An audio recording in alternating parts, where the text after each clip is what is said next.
আমি এই জায়গায় মূলত ঠেকছি কিসের জন্য? পানির জন্য ঠেকিয়েছি।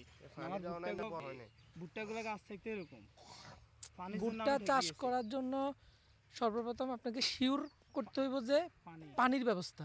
আমার তো এরকম, আমি তো ভুট্টাই প্রথম চাষ করছি স্যার। এই বছর আমার একটা আইডিয়া এসছে যে মানে যে পানি এটাতে যদি 4-5 পানি দিতাম আমি, আমার গাছ থেকে তো মাথার উপরে থাকতো স্যার।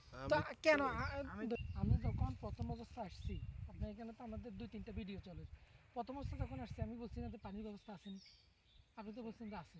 আসলে মানে আমি তো খেয়াল করছি মানে যে পানি অল্প কিছু দিলে এতটা পানি বেশি রাখতো না, এটা তো পর্যাপ্ত পরিমাণ পানি লাগে। এটা হচ্ছে পানি রাক্ষসী একটা ফসল।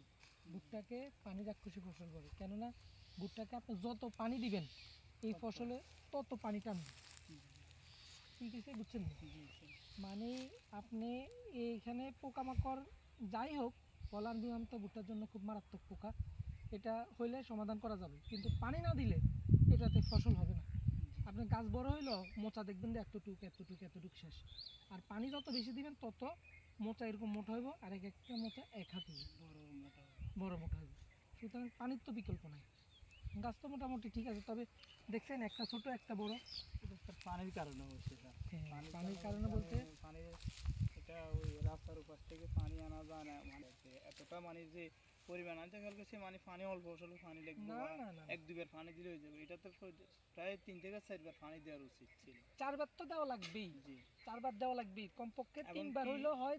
যদি উপর থেকে বৃষ্টি হয় তাহলে 3 বার দিলে হয়। তবে আপনাকে ভুট্টা চাষ করতে হলে 3 থেকে 4 বার পানি দেওয়ার ব্যবস্থা করে মানে ভুট্টা চাষে নামতে হবে সামনে থেকে। আর এই ছোট বড় হওয়ার মানে কারণটা কি বুঝতে পারছেন?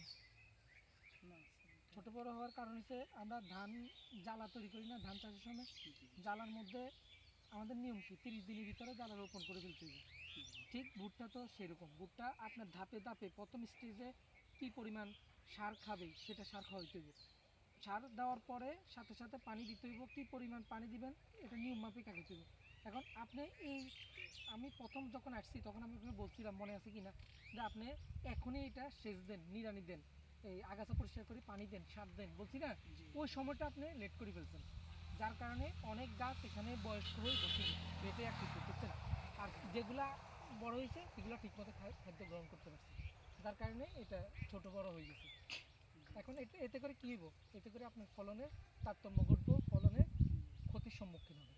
যেমন ছোটো গাছগুলোতে এগুলোতে ফল পাবেন না, আর এগুলো ফল আস্তে আস্তে বড়গুলো কাটিয়ে ফেলবেন, তাহলে আপনার পরবর্তী ফসল চাষ করার জন্য এই জমি প্রস্তুত করবেন না, ঠিক তখনই এই গাছগুলার ফল পৌঁছইব না, তার মানে আপনার ক্ষতির সম্মুখীন। পোকা কি আর দেখা দিচ্ছে? প্রথমবার যে কোনো ফসল নতুন চাষ করলে ভুল ত্রুটি থাকতেই পারে। সেকেন্ড টাইম যখন করবেন তখন দেখবেন যে অতীতের যে ভুলগুলো ছিল এগুলো সংশোধন করে ভালো উৎপাদন করতে পারবেন। এরপরে তৃতীয়বার যখন যাবেন তখন দেখবেন যে আপনি আরও 2-4 জনকে সাজেস্ট করতে পারবেন, অনেক কিছু শিখাইতে পারবেন, কারণ আপনি প্র্যাকটিস করতে করতে আপনার একটা অভিজ্ঞতা হয়ে গেছে। যেমন এই পোকাগুলো সম্পর্কে আপনার অভিজ্ঞতা ছিল না। আমরা প্রথম থেকে আপনাকে পোকা কীভাবে আক্রমণ করছে, পোকার মত কোন দিন আসছে, পোকায় কতদিন পরিণত হয়েছে, আপনি কতদিন পর পর স্প্রে করবেন, পোকাটা আস্তে আস্তে ধীরে ধীরে কতটুকু বড় হচ্ছে, কী পরিমাণ ক্ষতি করতেছে, এগুলো একদম হাতে কলমে আপনি দেখতে পাচ্ছেন বা আমরা শিখাতে পারছি। কিন্তু পরবর্তীতে আপনাকে আর এটা শেখানোর দরকার হবে না, কারণ আপনি নিজের একটা অভিজ্ঞতা হচ্ছে।